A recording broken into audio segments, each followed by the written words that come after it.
നേപ്പാൾ തെരുവുകളിൽ നിരാശരായ യുവാക്കൾ അഴിച്ചുവിട്ട നാടകീയമായ അക്രമം വളരെ ശക്തമായ രോഷത്തെയാണ് സൂചിപ്പിക്കുന്നത്. ഇതിന് കാരണം എന്താണ്? നിഹിലിസമാണ് ഇതിൻ്റെയൊക്കെ കാരണം.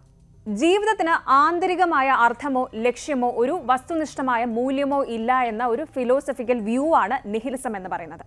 അതായത് എല്ലാ മൂല്യങ്ങളും അടിസ്ഥാനരഹിതമാണെന്നും ഒന്നും അറിയാനോ ആശയവിനിമയം നടത്താനോ കഴിയില്ലെന്നുമുള്ള വിശ്വാസമാണ് നിഹിലിസം. ഇത് പലപ്പോഴും തീവ്രമായ പെസിമിസം, അതായത് ശുഭാപ്തി വിശ്വാസം, ഇല്ലായ്മ, പിന്നെ സംശയങ്ങൾ എന്നിവയൊക്കെയുമായി ബന്ധപ്പെട്ടിരിക്കുന്നു. നിഹിലിസ്റ്റ് ആയിട്ടുള്ള ആളുകൾക്ക് മിക്കപ്പോഴും ധാർമ്മിക സത്യങ്ങൾ, അറിവ്, മതവിശ്വാസങ്ങൾ എന്നിവയെ നിരാകരിക്കുന്നു. നേപ്പാൾ അങ്ങനെ കണ്ടത് യുവാക്കൾ സർവ്വതും നശിപ്പിക്കുന്നതിന്റെ, കൊള്ള ചെയ്യുന്നതിന്റെ അക്രമാസക്തമായ നിഹിലിസത്തിന്റെ പ്രകടനമായിരുന്നു.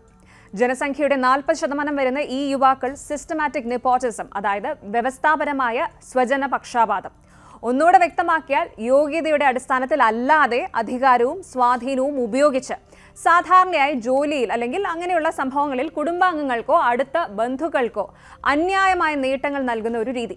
പിന്നെ അഴിമതി, സാമ്പത്തിക സ്തംഭനാവസ്ഥ എന്നിവയിൽ മടുത്തു. കൂടാതെ ഭരണവർഗത്തിന്റെ അധികാരം പിടിച്ചെടുക്കുന്നതിലുള്ള അസംതൃപ്തി. ഈ ഭരണകൂടങ്ങളുടെ കഴിവില്ലായ്മയും ചൂഷണവും യുവാക്കൾക്ക് ജോലി, വികസനം എന്നിവയിലേക്കുള്ള ഒരു പ്രായോഗിക പാതയും അവശേഷിപ്പിച്ചില്ല. ഇനിയാണ് ശരിക്കും കാര്യം.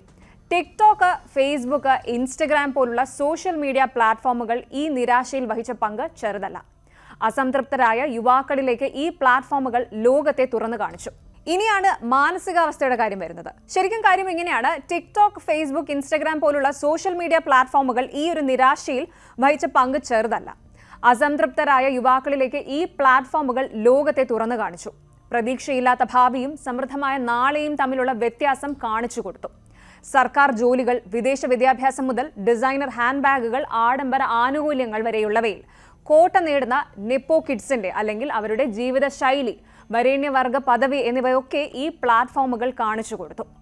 അതേസമയം സർവകലാശാല വിദ്യാഭ്യാസം നേടിയ യുവാക്കൾക്ക് സ്ഥിരമായ ജോലികളോ സേവനങ്ങളോ ഇല്ലാതെ ഇരിക്കുകയും ഇവർ കുറഞ്ഞ ശമ്പളത്തിൽ വിദേശത്തേക്ക് പോകേണ്ടി വരികയും ചെയ്തു.